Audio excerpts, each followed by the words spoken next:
Of us? Yeah. Oh, okay. We're recording. Oh, okay.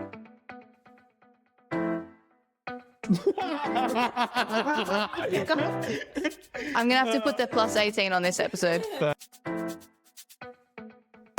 My crest. Do you ever just look at someone and think, fucking hell, you're beautiful? Did you think that about me? Well, that's how I felt this morning when I looked in the mirror. So I'll introduce us both, okay? We are both of us? Yeah. Oh, okay. We're recording. Oh, okay. Welcome back to the pod. I'm Chaos is a Storm, and this is my emotional support pillow. Okay, I just wanted to introduce both of us today. But actually, there's probably, if you can see us right now, there's a bit of a gap. There's some distance between us. It's noticeable. And it's not because we've had an argument, actually. We work through those like adults. But I don't know, should we like bring someone else in? We should do that. Yeah. Yeah. Man, if only producer we had Deej someone. had already organised for someone to come in. Do you want to introduce our guest? Sure. Okay. She's kind of like average height for a woman. When she dolls herself up, she actually looks quite good.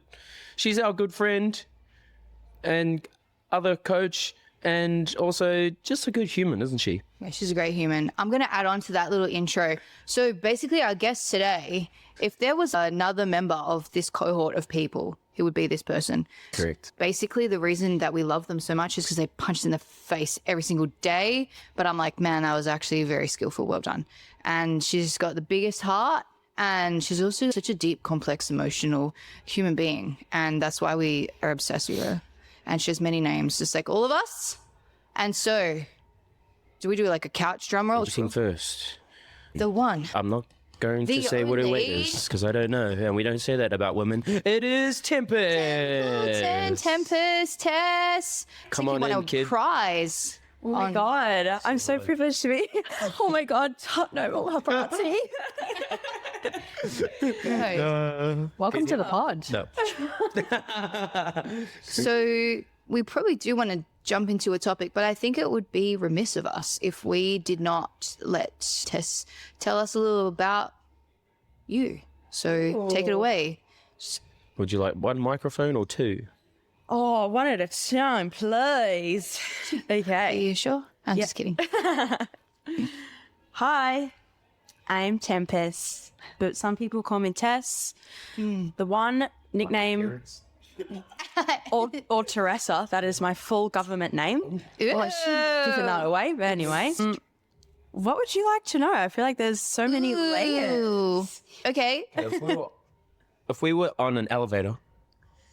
We're on the elevator. No, sorry. If we were in an elevator, and we've got probably, let's say, 15 floors till we get to the top floor, and we're traveling up there, and you meet a person in there, and you have to give them the abridged 15-floor version of who you are, what would you say?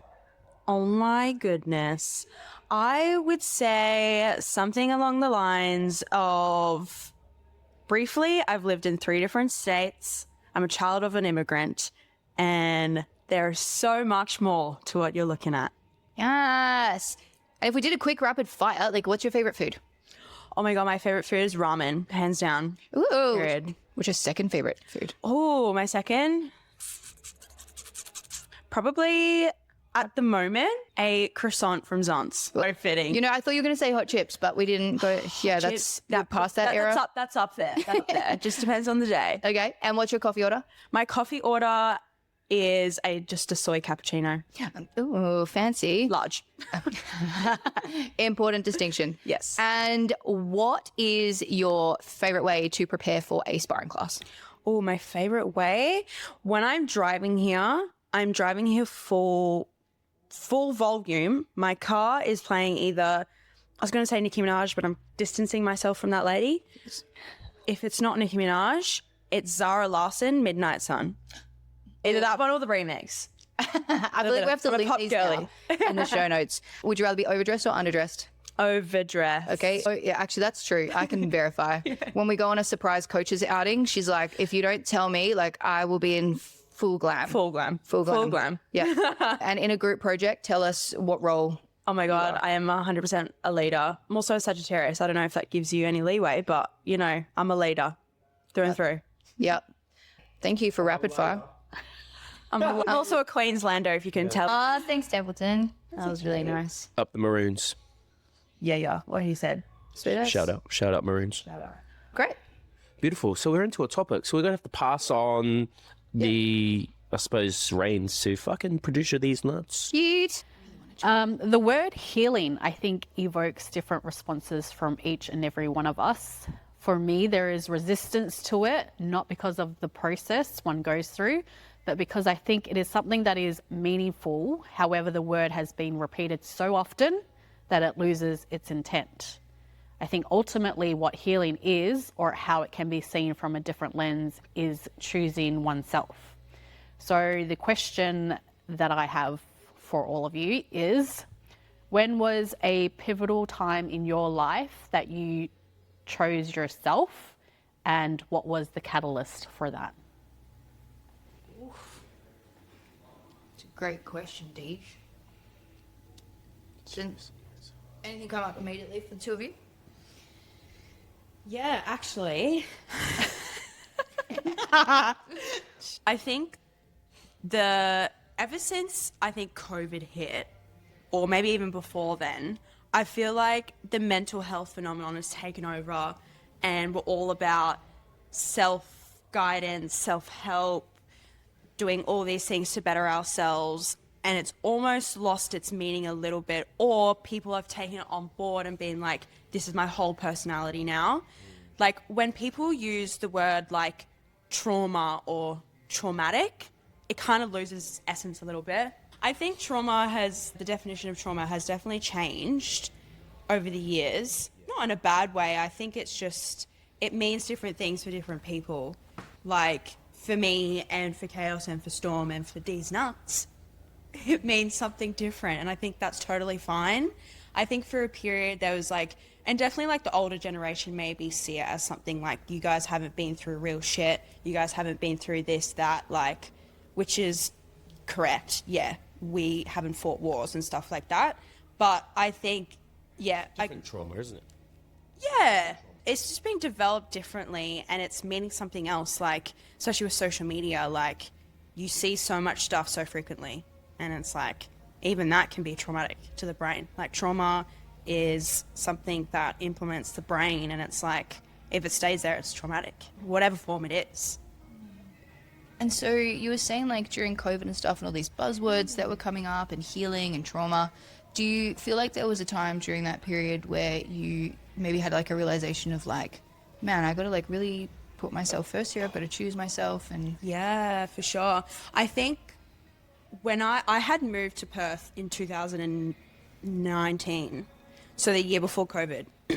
So when I moved at the end of 2019, and then 2020 hit, and I was in Perth, no friends, on my own, only my parents. And then I was kind of like stuck in my house for like 6 months because I didn't have a job. I was working in hospitality, and then it was like, we don't need hospo workers. So yeah, I think it was like, could have been a pivotal moment. It's not the first one that comes up, but it's like one of those moments where I'm like, oh, I was stuck in a house on my own for so long, and I really had to choose what I was doing then to what I'm doing now.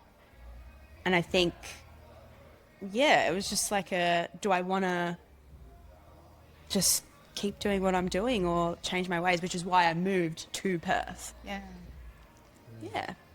So it's like almost like honoring the path that you're on is choosing yourself as well. For sure. I think just letting go and letting God, you know? Yeah, I feel like you're someone who really advocates for listening to the things that you actually want as a person, and not what your For sure. parents or society or school teachers think that you should do. Your journey through even what you're doing and studying now, it feels very test driven. Yes. And I'm curious if you have met resistance even in this most recent part of your journey where you've had to choose yourself and continue doing what you want to do.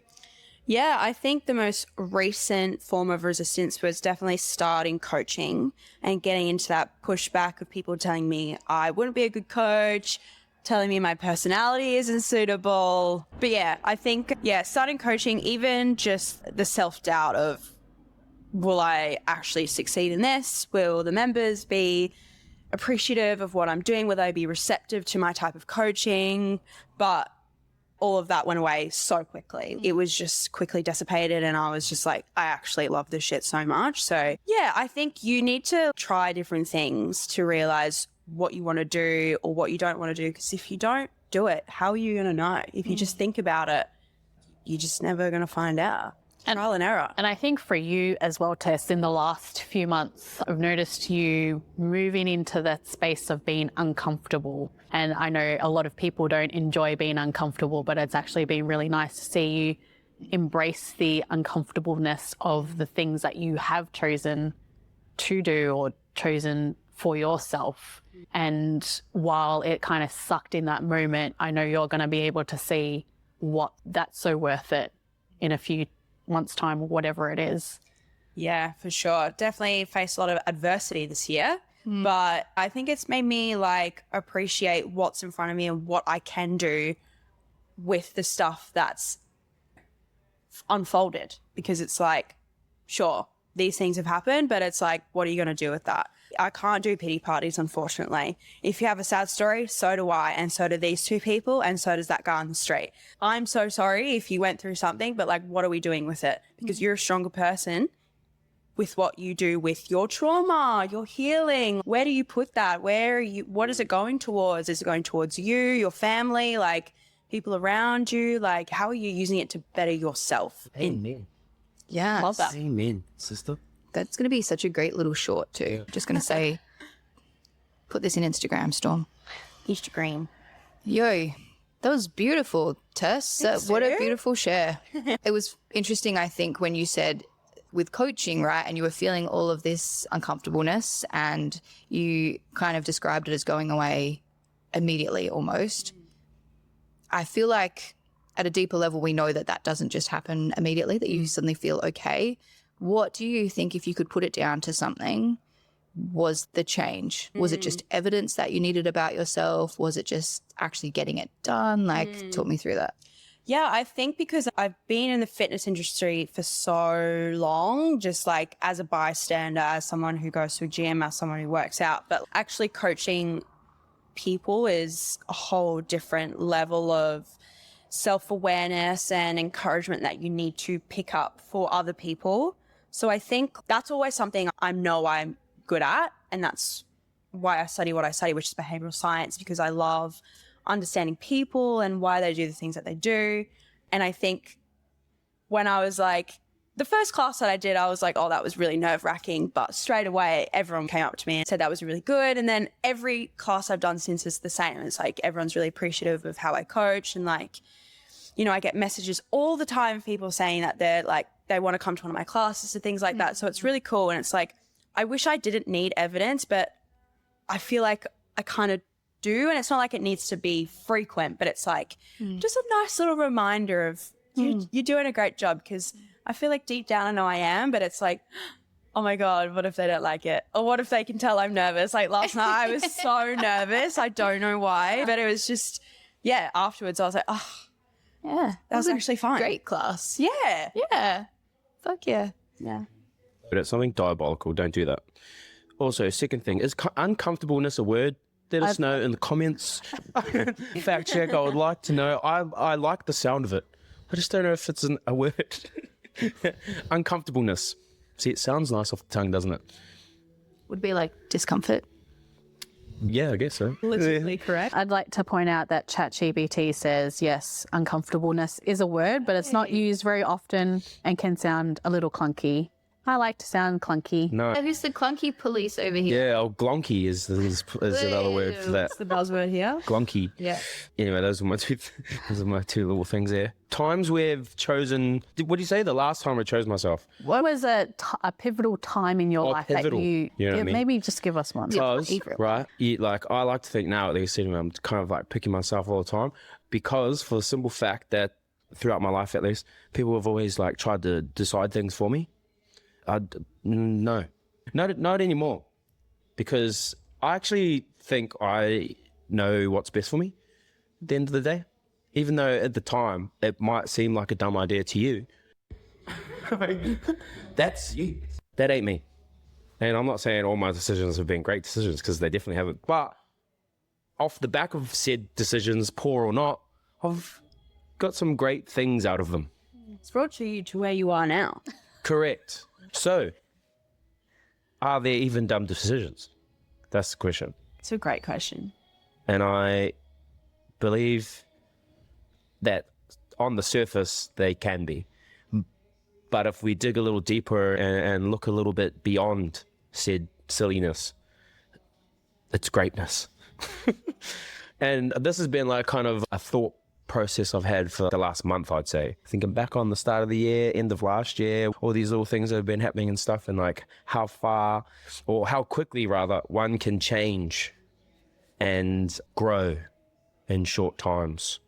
And it starts with, of course, having a bit of conviction in who you think you are. I'd say it's also sounding like alignment with values or with your values. And so a decision that doesn't make sense to people outside of that just have different values or maybe don't understand the deeper context. And I think the times that I've seen you, like, the last month, this year, where like you've made decisions that people don't agree with or that like you felt like you had to justify, actually at the heart of it, it was you trying to align with what your core values are, which doesn't need to be understood by other people. And I think maybe that's why you're like, are there dumb decisions? I don't know, because you're questioning decisions that while they align with you, society's like, no. Yeah. But choosing you, right, is that choosing values, choosing alignment, maybe. Yeah, I agree. So I suppose to answer the question, they're all pivotal. But yeah, every day is pivotal. But yeah, I suppose most recently, of course, is sort of last month, couple months or whatever, of where I've had to like, it was almost like a crossroads, you know, it's like just give in to what everyone else wants for you, or like just choose what you want to choose. I tell people all the time, like, fuck everybody else, do what you want to do. Yeah. You know, and that was going to come out terrible. I was going to say, I was not fucking everyone else. Fuck everyone. Yeah. And then, I mean, I was also not doing that, but like, Keep it in your phone. do you know what I mean? Yeah. Do you know what I mean? Yeah. And I think something that you're really good at is helping people see who they are, feel who they are, experience an authentic, lost version of themselves. And it's not actually many people, I think, that can do that. And so for you... Just call me Peter Pan, you know what I mean? The Lost Boys.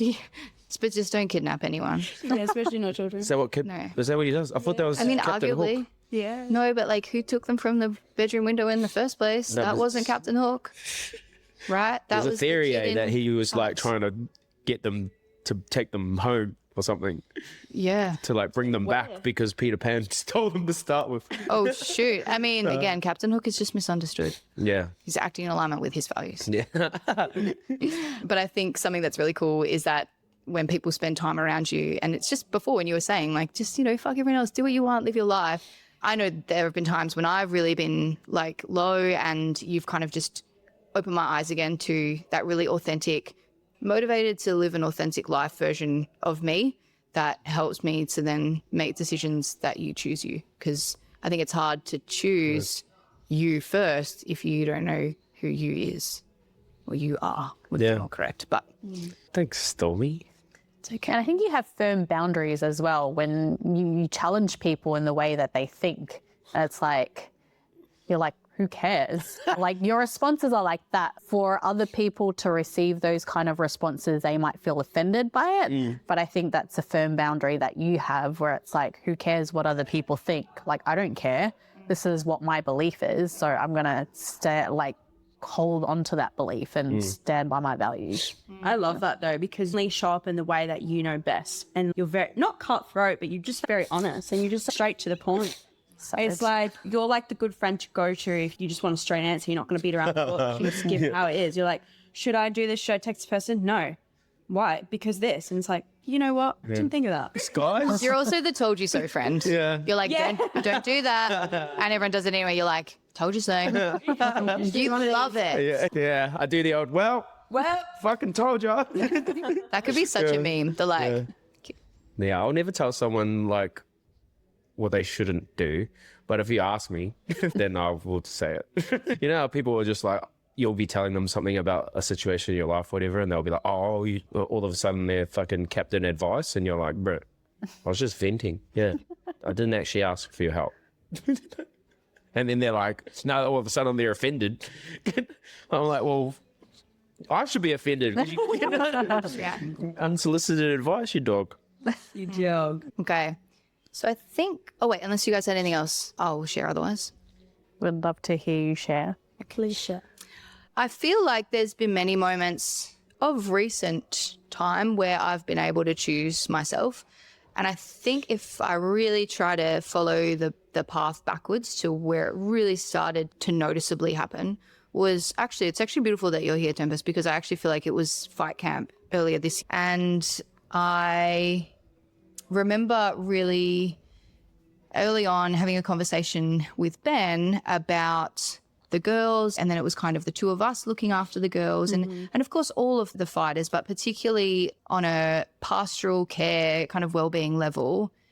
And so we weren't really standing at the side coaching, running the warm-ups. We were just participating in the sparring sessions, and then the roles that we took on grew over time. And the beautiful thing that allowed us to do was coach within the within the sparring, within the ring. And I don't think I've ever had a cooler experience of like having someone in front of me that is trying to hit me. I'm trying to also hit them, but allow them to feel safe enough to throw something. And then I'm also coaching them with words in the moment, trying to get them to repeat maybe a certain combination that didn't quite work, but to give them another go. And it was a lot of holding space, and it was absolutely exhausting.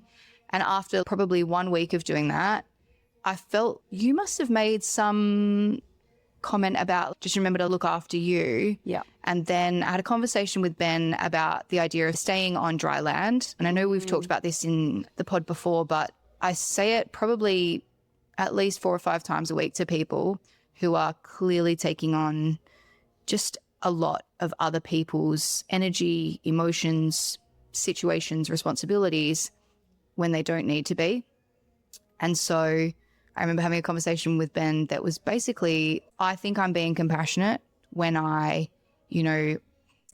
not try to take the opportunity for that person to learn. I know we talk about that a lot, but almost like save them from themselves. And I was like, actually the most compassionate thing that I can do is like coach you to swim from the shore or throw a floaty at you, or like I can't actually get in the water because then we're both drowning.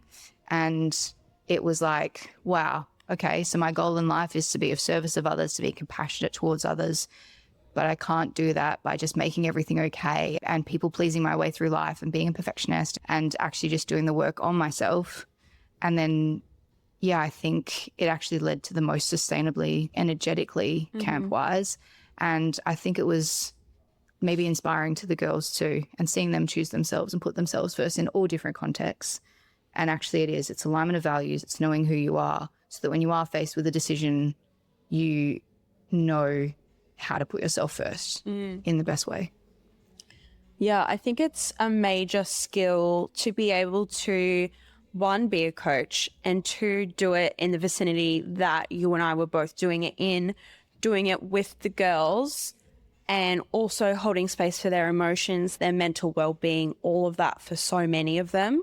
I think to be able to get through to the other side of still staying on dry land and still giving all of them equal space was really cool to watch, and also to gain that insight of you absolutely need to stay on dry land to be able to help these people, because if you just delve into every single one with every fiber in your body, then how can you show up for yourself and then show up for them the next week? And it's so funny, as you were saying that, I was like, okay, so then what about this piece about healing, right? Like Deja's saying, it's like this buzzword. And I'm like, okay, but how did I learn to stay on dry land? I didn't just walk out and be like, oh, that was easy. I think it was actually dealing with my own feelings of like validation and needing that from other people, and knowing that like, even if I was being perceived as not being able to help them, I wasn't any less of a human or less, I don't know, of providing less value. In fact, it could be more. And so I think the journey back to dry land for me was definitely dealing with like the way that I show up. It actually can't be determined by other people. It has to be through me, because as soon as you let other people start, you know, writing the rules or the recipe for how you show up, that's getting in the water. So in terms of healing and how that happened, that's like my care team, like my psych, like you guys just being able to figure shit out and knowing that if you're like starting to put your toe in, someone's going to be like, hold on, wait, just look down first. Like it's in the water now.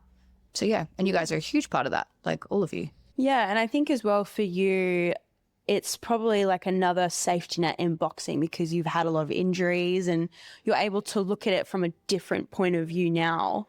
One, being a coach, and then again, like being people's emotional support water bottle, essentially, you know? Yeah. But again, just having that perspective of putting yourself first, be able to give them that. And then it also, I would assume, gives you that safety net of, boxing is giving this to me. And then that gives you everything that you can implement outside of the gym with your care team. And then even recently, I had to have a really tough conversation with someone. And it's really hard when someone has done something, whether intentional or not, that has hurt you or caused a breaking of trust or betrayal. And being able to sit with the feeling of not wanting to just rage quit like old me wanted to. But it's like you can sit with a person who's done something that's wrong or irresponsible, but also know that they're a good person. And the way that you can show compassion is literally just to show up. So accept their apology if that feels aligned, and be honest about whatever it looks like moving forward to continue to put yourself first. Just communicate. Absolutely. You're so sprightly. What? No, honestly, I think your decision making is like night and day. I don't know if it's to do with the, you know, the fight camp or just whatever, but yeah, it's you've evolved so much in the last 6 months, and your hair is doing this thing. Hey guys. Hey guys. Thank you. Thanks. That was really kind. Is this a love podcast now? Maybe. Hey, when was the last time you guys washed your water bottles? Oh, so this is a great question because just for context, we've all got Yetis. Yeah. But so I looked at the bottom of mine once and I was like, holy cunt. No, I don't want to know. Do you know what I mean? Because I was like, you just don't think about it. It's fucking water. But then you're like, oh, it makes sense because water grows mold. You know what I'm saying? But I didn't know. And then I asked Storm actually, and she was like, do you want me to disinfect it for you and clean it? And I was like, fucking yes. Yeah. Please. And she did. And then so since then, I've like, okay, well, I need to stay on top of it because you can see it like down the bottom. Yeah. And then like you get sick and shit, obviously. Right. And so what I do now with the dishwasher is I put one of those like the cleaning capsule things in my water bottle. And then... Is that safe? Yeah. And then I put it through my dishwasher, obviously. And it fucks everything up in there. Yeah, I don't think you're cleans... supposed to put them in the dishwasher. But I don't think you're supposed to put the bottle in the dishwasher. Huh? I don't think it's dishwashable. Dishwashable. What is? Your bottle. Why? Because I think it says do not put in the dishwasher. Does it? Well, it's I put it in there heaps and it's sweet as. Yeah, mine's bedazzled, so it doesn't actually go in there. Well, my Yeti's fucking... I don't know. Yeah, it's Oh, yeah, it says stronger than ever. dishwasher safe. See? Oh, okay. Fuck you know. Well, the thing is, it's never got to that point for me where I look at it and I'm like, oh my God, mold. This is why I asked, because I washed it yesterday and I was like, does anyone else wash theirs? Yeah. Yes, you do have to wash it. Yeah. I started washing mine because Artie has drink bottles and I realized how disgusting they were when he uses them and brings them back from daycare. Like, Yeah. they're visibly disgusting. Yeah, they fucking grow their own ecosystem. So you gotta make sure. Yeah. Unless you want to grow a fucking third eye or some shit. I mean, that'd be kind of useful. But 2 yeah. heads. I mean, my... Fucking little, what's his name? Who's that cunt from Harry Potter? In the back of your head? Oh, Voldemort. That guy. That's like a whole other face, dude. Yeah, but like you I just drink want that one more mold eye. and stuff and just Like that little fish on the Simpsons movie. It's like... Yeah. bloop, bloop, bloop. he's just speaking parcel tongue in the back of your head. Also could be useful. Shushy. More useful than a... Okay, so everybody make sure you wash your drink bottles. Yes. Please. Wash drink bottles. Yeah. Yeah, my husband actually is so good. He's like, water bottle. I'm like, okay. Nice. Shout out John. I know. What a Thanks, guy. honey. What a guy. Cool. Also, he speaks fluent Japanese. Do you know that? Yes. He's a Japanese teacher. Yeah. He is He's from New York. Yeah. So he actually speaks 2 languages. Well, Ooh. three languages because Americans speak fucked up English. Yeah. eh? So how are we going to close this out? I feel like, I don't know why this just came to my mind, but I almost feel like we should give our audience a takeaway message, but it has to be determined like one word at a time. So it's advice, Nice. one word. So you don't know where it's going to go. yeah, Yes, you must play. It's the word game. Oh, okay. So the Beautiful, piece beautiful. of advice I think has to be like, how do you choose yourself kind of vibes? Like the number one piece of advice to always choose yourself. Okay. Yeah. And Chaos, you're going to start and we'll pass around to D and then me and then Tim. Okay. Okay. So only one word though. All. All. Ways. 2. Learn. Yourself.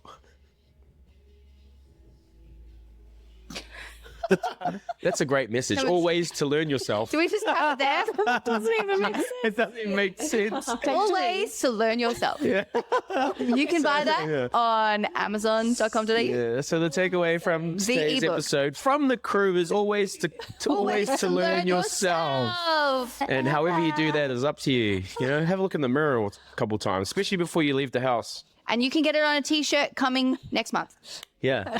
That'd be funny. Buy one, get one I just free. want to say shout out Tempest. Thanks for joining the pod Yes. today. Shout out Professor D's Nuts for the thought-provoking. Shout out Stormtrooper Yep. for gassing me up today. Beautiful stuff. And shout out to fucking Chaos He's a Leo, by the way. for always being the main character Yeah. of your life. Yep. I appreciate you. Always to learn yourself. Always to learn yourself. Always to learn. Always learn We yourself. have to get that on the show now. That's great Yeah. stuff. Anyway, fucking. And Yeah. Tempest. Can you take some? Like, actually, can we do like an? This is for the bloopers, and you got to say something real serious, but we're just like this.